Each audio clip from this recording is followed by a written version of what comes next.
It was the morning of the day that I called the police for the first time. And I kid you not, my thumb hovered over that call button for about 2 hours before I actually pressed dial. I was calling the non-emergency police 101 as opposed to 999. And I almost felt drunk with tiredness because I'd not been to sleep at all the night before because I just basically hit popping point. I'm telling this story because it threw a few curveballs at me. A few things unexpected happened. And if you do happen to be a silent survivor that is on the cusp of going to the police, then stories like this prepare you for what to expect because it was nothing like I expected it to be. The night before I made the phone call, I'd been out with some friends, just a couple of mates to the local, and I couldn't contain it anymore. Like I wasn't able to engage in any conversation. I was at this point consumed with I have to get this out of me. The 12 months before reporting it, there was a number of different things, and I'll put that into a different video, but it had been building and building and building. And I'd pretty much made my decision about a year beforehand that I was going to do it. And it had stopped being a case of if, and then now it was just a matter of when. And this became my breaking point. And there was no real trigger on that particular day per se. There'd been things that had happened a couple of days before that had really kind of mounted it up and compounded how I felt. But this was just, I can't not. So I came home about 9:30 from the pub. Um, and the rage was beginning to come through me with everything was just, 23 years suppression. It was like a cork coming out of a champagne bottle, but not that I felt like I was celebrating, but you get the point of the pressure. Lid coming off a Coke bottle, shall we say. And I remember that night I could not sleep at all. And I spent all night either crying or being angry. I was pacing my room. I was doing anything to try and sleep, but I just couldn't get to sleep. And it got to about 7 o'clock in the morning. I got up, had a shower, and I thought, right, I'm just going to have to do it. But then that anxiety and that huge part of my brain that was going, what are you thinking of doing? You have promised yourself that you would never do this, and here you are about to do it. And that was my old childhood promise that I told myself at 16. And I just couldn't believe that I was going to do it. But at the same time, I had this massive procrastination of overwhelm of fear as well. And what would happen next, and what would his reaction be, and what would he do to me once he found out? There was just a whole catalogue of things that what if, and how will this materialize, and what will that look like? And so many questions that I just didn't know.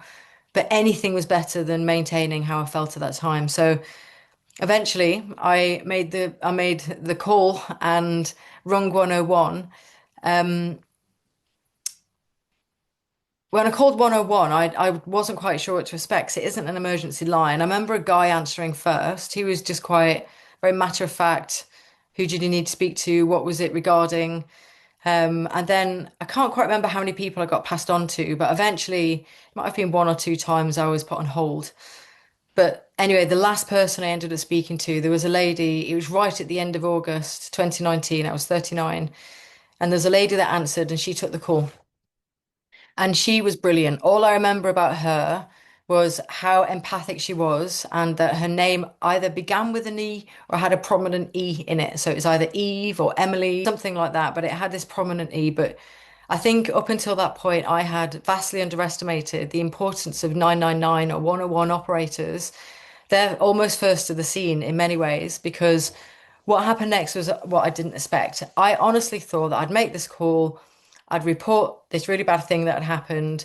I'd have a maybe an appointment booked in to go down to the local police station, go in a room with an officer. They'd make some notes. For all I knew, they'd stick a camera in my face and record me, and then that would be it. The police would say, "There's nothing we can do with it," and I could rest and relax and say, "I tried."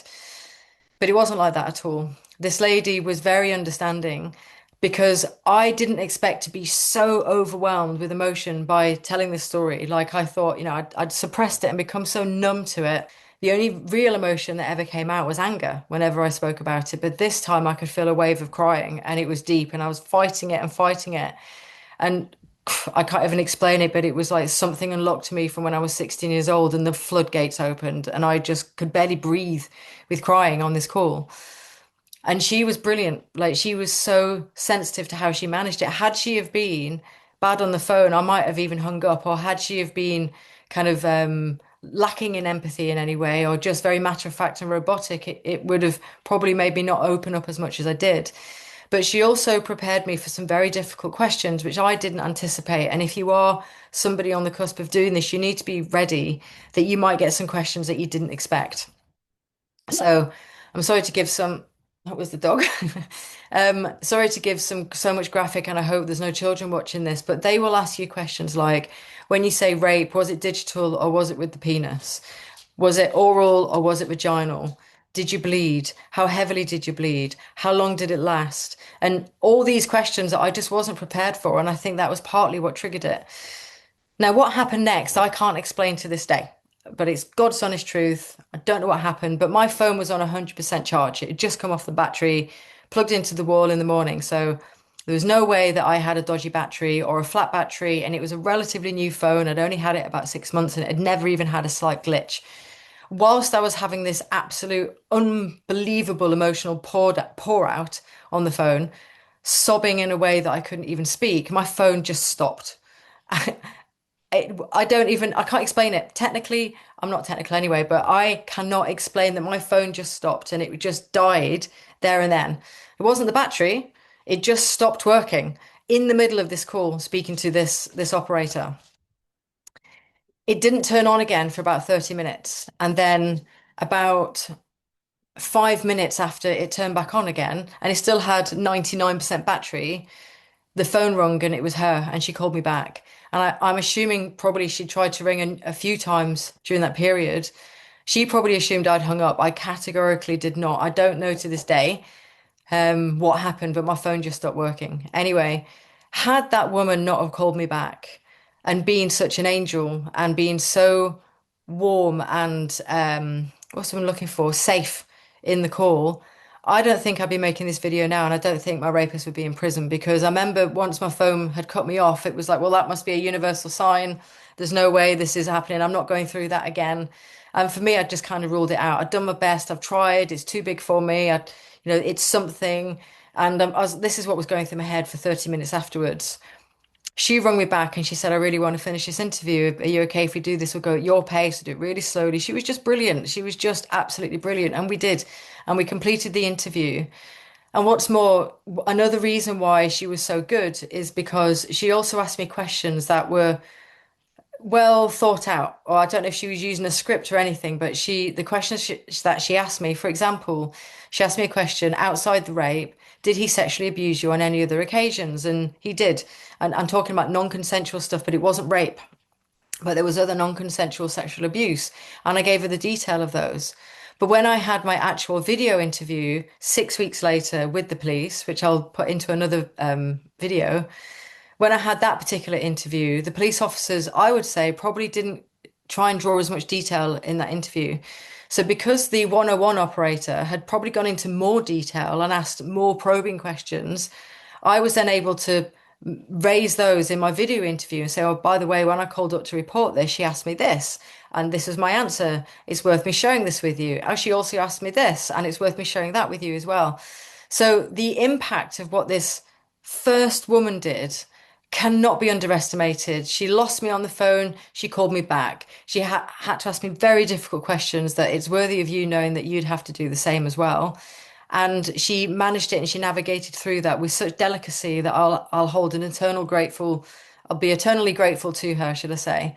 And those questions were so important that they actually were technically used in the final interview as well, because I repeated them and I referenced them. So she was absolutely brilliant. But one of the key things to remember is that, first of all, you might have a script in your head that you rehearse over and over again. But when you actually do it, if you choose to do it, there's no pressure to do it, obviously. It might not be anything like what you expect. How you say it will be different. The questions you get back will be different. They might be much more in detail than you can possibly imagine. Now, after actually completing this call, which probably lasted about 25 to 30 minutes in total, if you take the first half and the second half, people often ask me, how did I feel straight after? And I felt, I don't even think I've got the vocabulary to describe it really. It was so overwhelming, of disbelief. I just remember thinking on loop, I can't believe I've finally done it. I can't believe I've done it. I can't believe I've done it. Oh my God, I can't believe I've done it. And then what the hell happens now? And, how long will this take? And when will he find out that I've done this? And will he ever find out I've done this? And what will happen next? And I just didn't know. But mostly I was just in disbelief. And it was something at the time, and this is again something I vastly, vastly underestimated at the beginning, is that I honestly thought I would just soldier through and I'll deal with it all myself. And to be honest, as I've mentioned before, I didn't think I was going to be taken seriously after so long by the police. Thankfully, I was. The case was handled really well by the police, and obviously here we are now. But at the time, I thought, I'm not going to tell anybody. I'm just going to go through this on my own. If I get to court, I'll go to court on my own and I'll bring a couple of witnesses with me. But I'll tell my witnesses as and when I'm required to, if the police require it. So I didn't tell my best friends. I didn't tell any of my, not necessarily best friends, but even my other friends as well. I didn't tell any of my family, at least for a couple of weeks. And then the first person I told that I'd done it was my sister, who knew about this case anyway. She was the only one in my family that knew. And then I told a couple of my best friends, who were sister and brother, and they actually were witnesses because there was so much experiences that they had with this man when we were in a relationship. And there's so much, that's another story again. But yeah, there's a lot there as well. But anyway, eventually I told people, but I spent the first couple of weeks just going, I'm going to do this on my own, probably failing to recognize the enormity of what I'd just done. Like to think that you can go through a Crown Court case just handling it on your own. Well, maybe some people can. I couldn't. It was so much to emotionally manage. It was a massive underestimation on my part.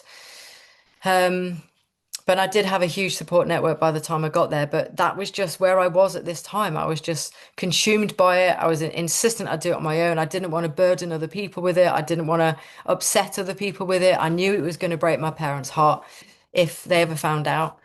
Um, yeah, so just be ready for probably an emotional outlet that you might not have anticipated that you would have.